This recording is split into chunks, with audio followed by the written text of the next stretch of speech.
Hello mga kabayan, dito sa South Korea. Andito kami ni MJ para ipaliwanag ang kahalagahan ng driver insurance.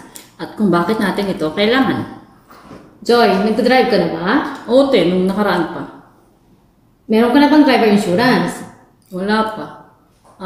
May car insurance naman. Bakit kailangan pa ng driver insurance? Hindi mo ba alam, may tatlo tayong pananagutan bilang driver? Ano naman yung te? Una, civil case. Halimbawa, meron tayong nasaktan tao or may na-damage na sasakyan, building or poste. Kinukuha ito sa atin car insurance. Pangalawa naman, police policy. Ang police policy naman, pag merong malaking aksidente, hindi pwedeng mawala ang police at ang lawyer para ipagtanggol tayo. Pangatlo, pananagutan natin sa gobyerno. Pwedeng makat ang ating lisensya. Ganun pala te. Nakakatakot pala pag wala kang driver insurance. Dito na papasok ang coverage ng driver insurance.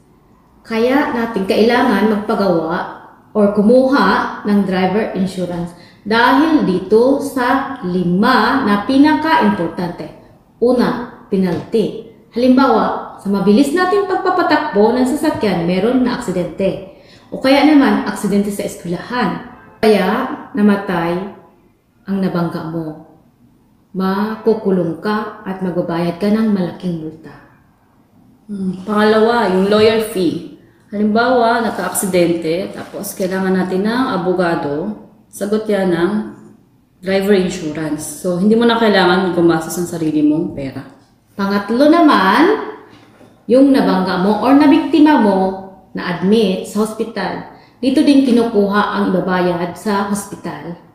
Pang-apat, yung penalty sa tao na nabiktima, nabangga mo, tapos humingi ng bayad. 5 naman, sasakyan, property. Halimbawa, yung na-damage mo na sasakyan o kaya mga kagamitan sa loob ng sasakyan. Cellphone or meron man tayo dyan na notebook. Sa halagang 10,000 won, makakakuha na tayo ng driver insurance. Dahil ang aksidente ay hindi natin alam kung kailan mangyayari.